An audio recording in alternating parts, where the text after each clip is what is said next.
Gotta be true to yourself. In a world there's nothing else. Gotta play the game right, gotta make your path. You scratch, you dig, you lay in your ground. You bustin' your rounds, nobody gon' stop you. No ops, no cops, everything about you. Looking good, you good, she good. Y'all people really wanna know the reason?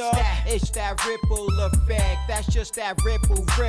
That's just that ripple effect. What you do, come back triple.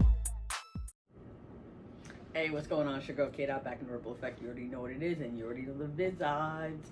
Listen, there's a lot going on in the world of sports. NBA playoffs kicking off. There's a lot of teams that we were not picking to be in the playoffs or even be, somebody that's gonna bring a little noise, bring a little heat. The Kings, shout out to Mike Brown. Awesome job, coach of the year. I don't think there's any debates.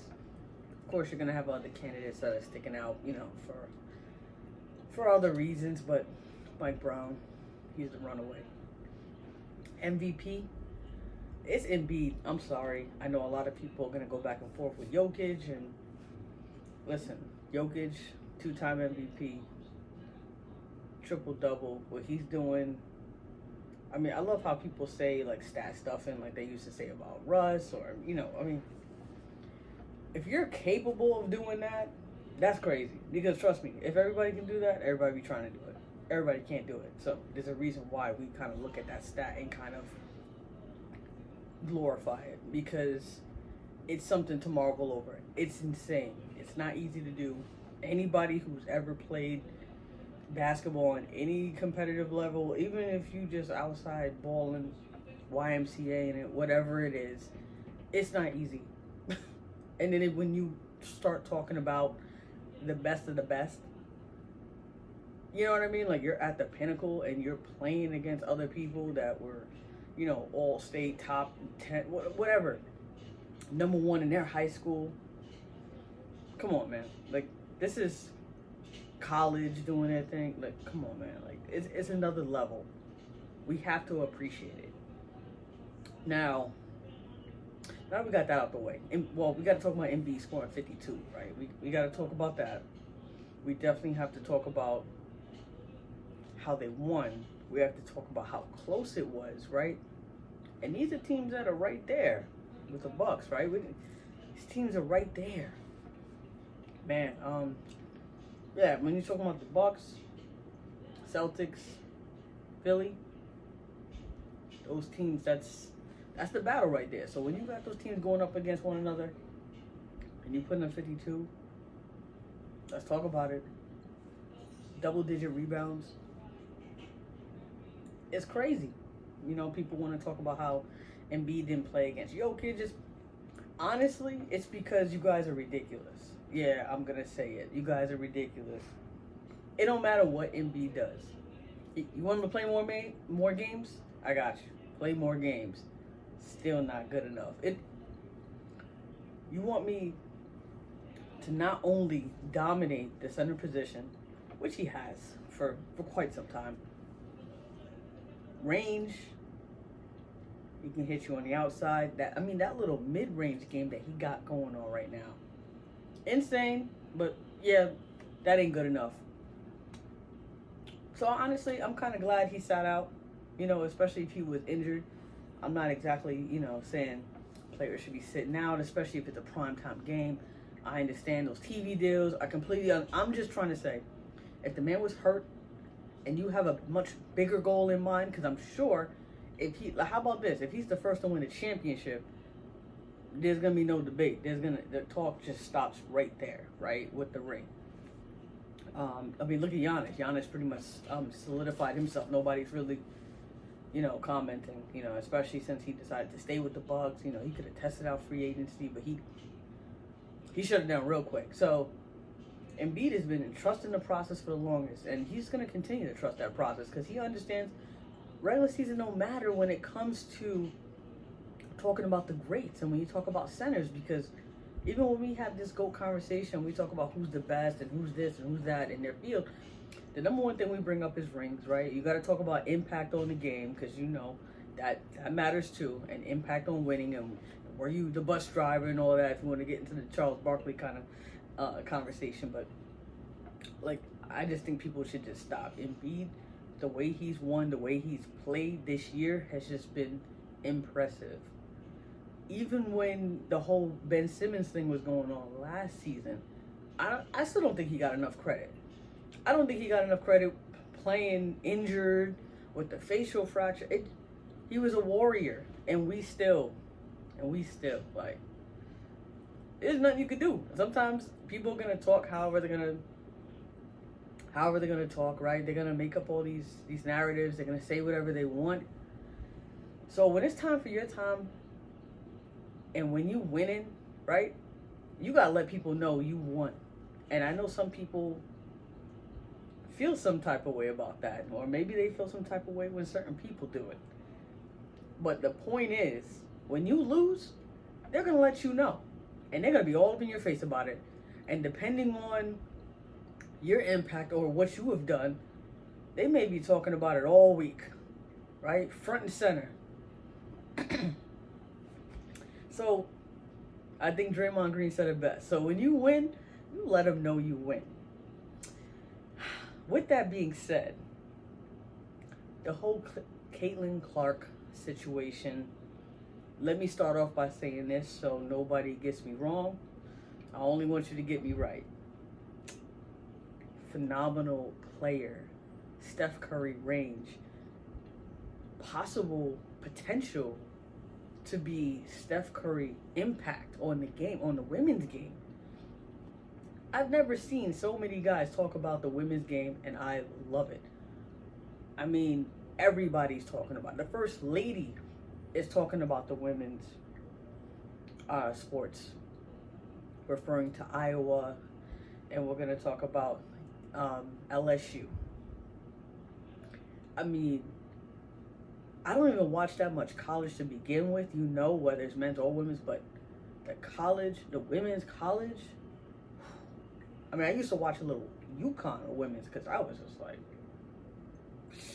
geez, like, winners like winners, no, just messing. But you know what I'm saying? Like, this was like the tournament to watch. If you were trying to get into it, or if you're somebody who was trying to get into the women's game and didn't really know too much about it, or when it came on, or the fact that it wasn't even called March Madness, terrible marketing, by the NCAA, but they finally got that right, and all of a sudden everybody's on notice. People are betting, people are interested, people are talking about it. Media is savvy as crazy. So, Caitlin Clark, man, I was even looking for her jersey, man. Y'all gotta do a better job with that too. Fanatics, man, make sure y'all have her jersey, please, because look for her. She's a star. She's been doing Tony Yayo, not John Cena. I don't know. Even John Cena let y'all know that he got it from Tony Yayo in the video. But let's start off there, right?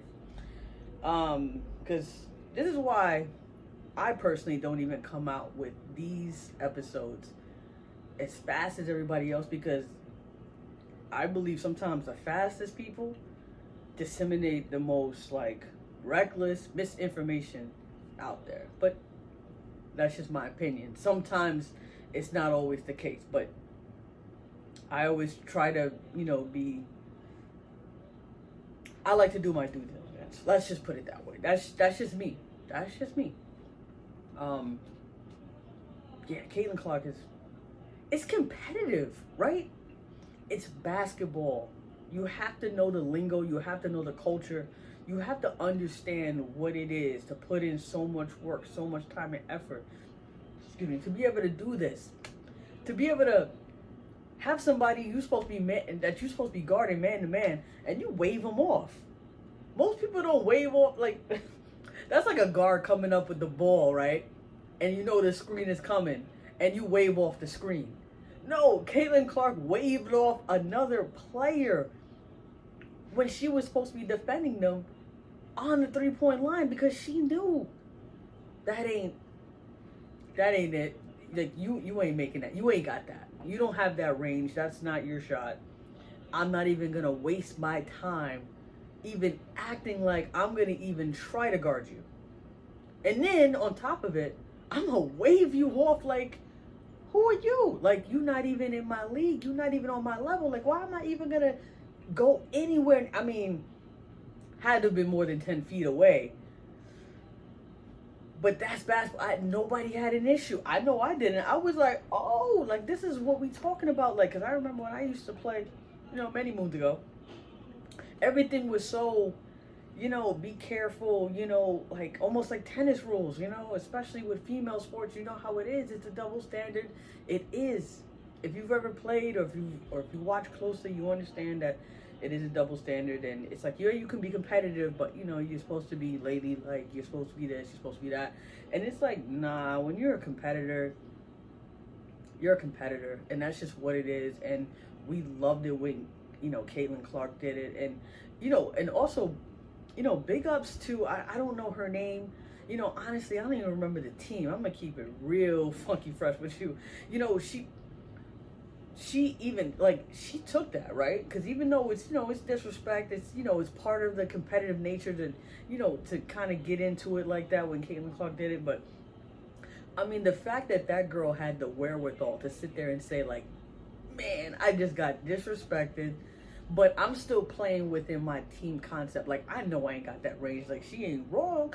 She was wrong for like how she did me, but she wasn't wrong in a sense of, I'm not supposed to be shooting this shot, so I'm not gonna force it. Like, I'm not gonna let my ego become bigger than the game because of that moment. Like, you gotta give that girl credit. If I don't know her name, drop it in the comments, something, please, because I actually want to know, because I really want to give props to that, because that was impressive. Because I mean, I used to have that kind of range back in the day, but if I didn't, honestly, sometimes the ego just takes over and you just, oh, James Harden it, boop, but shout outs to her, right? But we're gonna get into Angel Reese, because I know there's just so much going on, and I'm gonna tell you right now, and shout out to her. Her story's not easy. I can see why she did what she did from a competitive standpoint. That this girl, like, she understands who Caitlin Clark is. She understands what she's done for the women's game. You know what I mean? But right now, when we're in between these lines, you're gonna get this work. Like, like, Caitlin still put up like 30. But but if she had gone off for her 40, that would have been the difference between them winning and losing. Speaking about LSU. So the fact that, I loved it. I'm sorry. I'm gonna say that that's just what it is. People can call it classist, whatever it is, but I'm gonna tell you right now, for everybody who can kind of not only be aware of their biases, right, and be more so aware when you're looking for that confirmation bias, right, when you're looking for someone who agrees with your bias, that's when it gets a little messy. Now, be careful. Now, I'm gonna, not gonna go too much further into that portion, because I want y'all to understand something. And, I like to drop a little bit of knowledge every time on my podcast, because that's just what I do. Be careful, guys. The media is savvy. There's a lot of people with some psych degrees on here, and they know how to manipulate you, and they know how to get you, with the clickbait, and they know how to sell. Like, that's their job. They're looking for views. Right? And I'm not trying to say I'm not going to sit there and say, oh, I'm separate from the media. But I'm just trying to say, when it comes to certain issues, be careful. Race baiting is the biggest thing I see. It's something that can happen so quick, right? We don't even notice it. You're not even realizing it until you're already picking sides, and you're kind of like, wow, I'm in it, so I'm going to keep riding it, because that's just what it is. And or maybe for you young folks, maybe that just might be the cool thing to do. And you know what? It's not cool. I'm going to tell you right now, like, don't do it. The media is sitting here trying to get you guys to pick sides, and you don't need to do that. You don't. Not at all. You don't need to do it. You don't need to say who went too far, who did this, who did that. As far as I'm concerned, everybody laid it out on the court. Everybody did. Caitlin Clark has been doing this the entire tournament. I'm sorry for you guys who just started watching. You know what I mean? And you're just kind of just taking the word off of whomever is writing up a cute little article that's trying to get you, to kind of, just argue back and forth, and then it becomes like this race thing because it's cool for one person to do it, and when somebody else of a different culture that you don't understand, you don't know about, don't care about, but yet you're gonna have all these different opinions. And just stop. Just stop. Don't do it. Don't even get involved with people saying like, oh, what they did was what Angel Reese did was classless, and she could have did this better. And stop. Stop. We watch sports, if you're watching my channel, this is what we do. We watch sports. We're competitive. We love it, right? You want to ride or die for your team, especially the best player. You want to ride or die for them 100%. Understand it. But what I don't understand is when it's taken out of context and when you start talking about somebody's character. And you know what?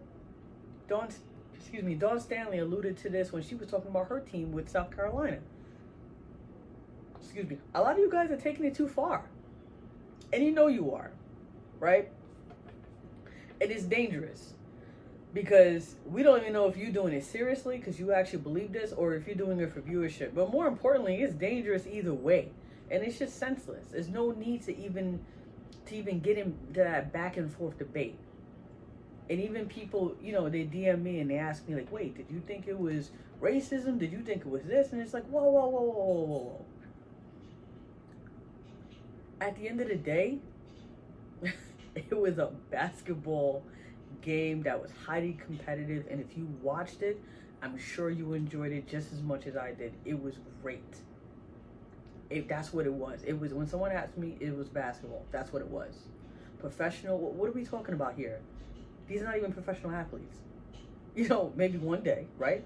But at the same time, it's like, why are we even talking about who's being like professional? I mean, what did they do out and put a ring on it? Like, why are we taking it there? We're only taking it there because the media or some people in the media that are being very irresponsible and not following any type of code of ethics at all and already making, coming to these conclusions. And if you really want to go there, you already know why they're coming to those conclusions. It's ridiculous. Get over it. Get over yourselves. It was a great game. I think it was great for women's sports. I can't wait to see Caitlin Clark in the future and to see what she does in the WNBA because she has that type of power to impact the game. And Angel Reese, keep doing your thing. Keep winning. I love what she's doing. I love that tenacity and that passion that she's bringing to the game. That's what makes it fun. We can flip it and even talk about when we discuss the NBA and people talk about Dylan Brooks and and his things and how he's the villain, how he embraced it. And if you notice, that's what people want to see. People want to see that competitive nature. We got to the point where, especially in the NBA, where everybody was high-fiving each other. They're already working out together in the summer, and they're picking each other up. They're laughing, they're joking, and while that's good, people want to see competitive basketball. That's it. We're not trying to say we want to see people hurt. We're not trying to say we're trying to advocate any violence or even poor sportsmanship that even Joe Biden was alluding to. And I'm going to get into that in a second because I don't blame Angel Reese for saying what she said. It was a joke because getting invited to the White House, that's a big deal. That's part of your reward for your hard work when you win. Now, it's just so funny to me how someone from, a different generation, right? Because we're always talking about how, people from other generations, whether it's, Gen X and up, and the first thing they say is like, wow, these kids, everything is participation trophy and everybody needs to win and everybody needs to come together. And it's like, wait a minute. Why would you want to invite Iowa alongside with LSU to the White House? Why? Now, am I willing to admit that there is a fine line between like good sportsmanship and competitive basketball and the culture? Yeah, I'm gonna say it is, and mainly because people who don't play it or who are not a part of it or who don't watch it, you're not going to understand it. Because it's, even if you were really following this closely, and even Caitlin Clark said she saluted, Angel Reese, and she understood where she was coming from a competitive standpoint, and that should have been the end of it. That should be, because what does that tell you? Caitlin Clark is part of the culture. She understands it. She understands what it's like to be competitive. More importantly, because she was doing it all the whole tournament, right? So she knows it. She was doing it. It's no different. It's just that LSU obviously did it in the biggest moment, right? You did it on the biggest stage.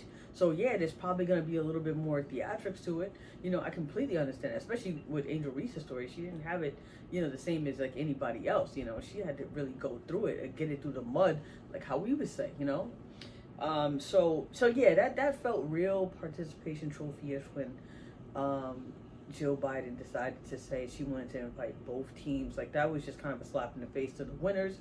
And if it was reversed, that probably wouldn't have happened. So, and that's just the truth. Some people can go back and forth with that, but I'm not about that life. Sometimes I got time, but I ain't got time today. So, I'll leave that to you guys. It's like, don't do that. Don't do that, because then it's like you're taking away their moment. Like, that's a big moment. And if I'm not mistaken, women's LSU, is that their first national championship? Like, y'all can correct me if I'm wrong, but that is a huge deal. It's like, don't water down their win. Don't, you know what I mean? Like, talk to a few people, understand the situation. And I get that she did apologize. She did try to retract what she said. But I think the biggest thing that we have going on in our society is that we don't do enough research. And it doesn't have to be sitting here, going through, like, why won't you reach out to people who are in the basketball realm?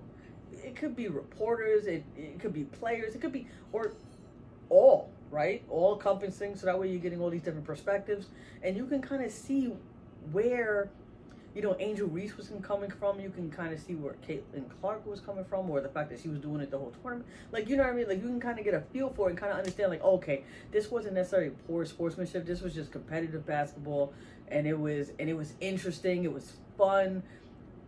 It put women's game, like, way up. I'm sure the ratings were ridiculous. I didn't even get a chance to really look at the numbers, but I know it had to have been ridiculous, especially since, like I said, the little marketing trick when they decided to start calling it March Madness, even though they should have been calling the women's game that. But the point is, they did, and it was a success. Why? Because people were watching. People know the names now. I mean, Angel Reese is all over the place now. She was just talking to Brandon Marshall the other day about the same situation, right?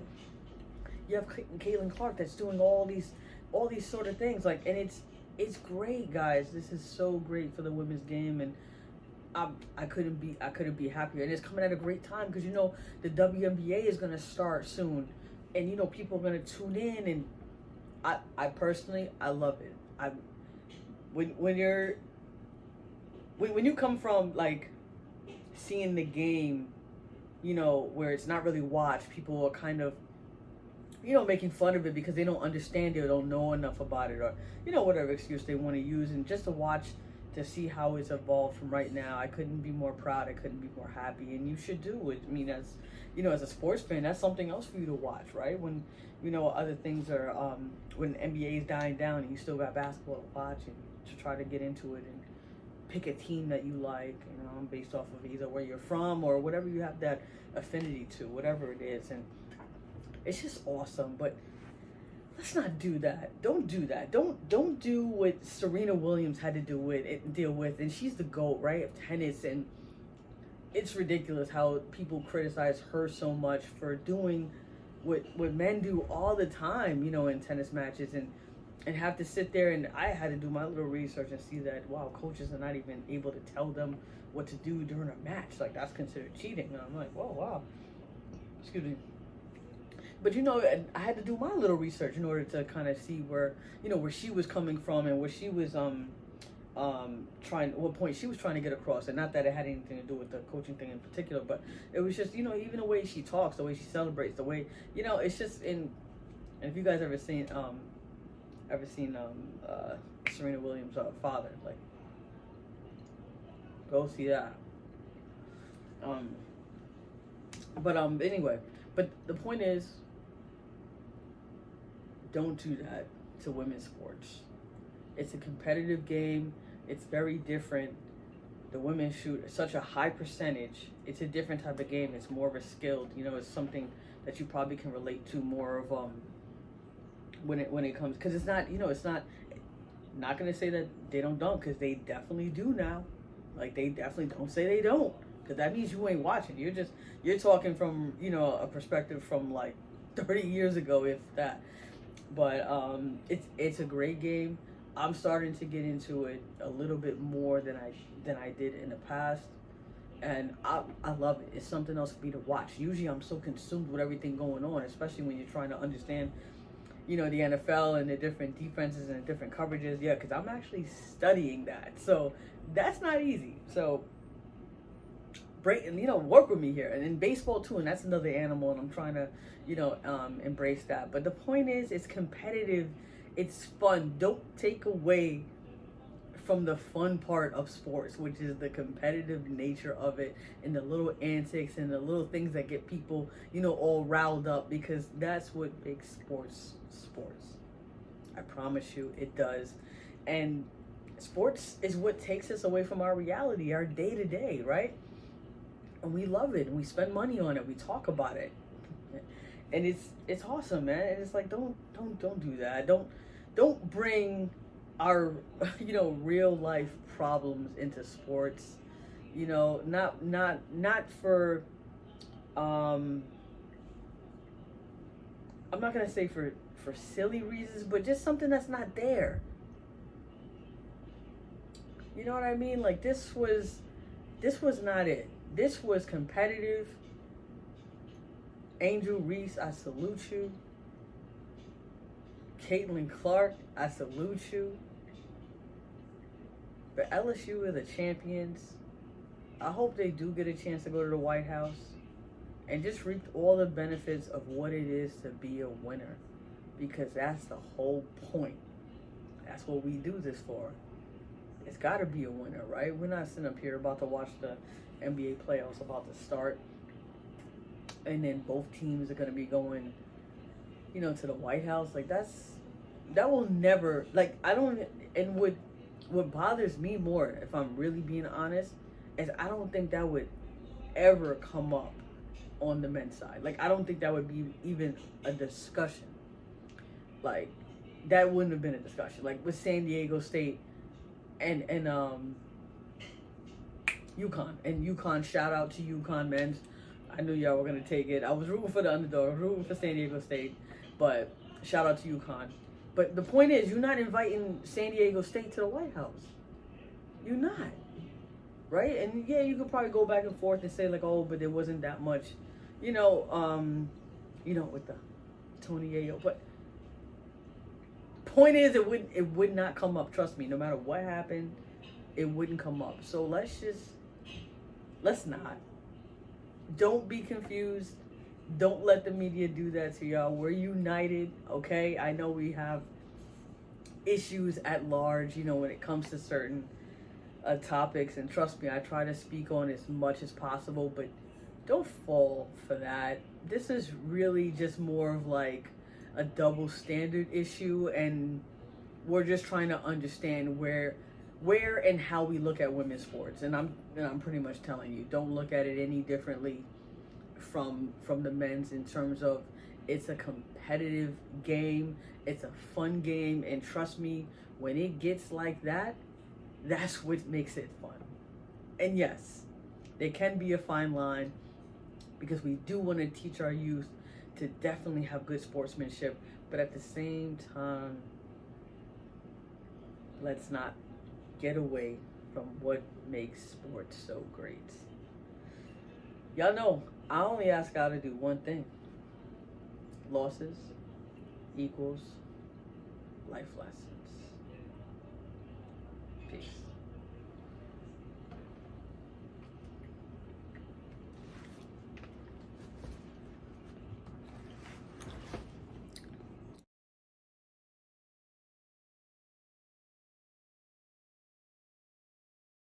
Gotta be true to yourself. In a world there's nothing else. Gotta play the game right, gotta make your path. You scratch, you dig, you laying your ground, you busting your rounds. Nobody gon' stop you. No ops, no cops, everything about you looking good, you good, she good. Y'all people really wanna know the reason?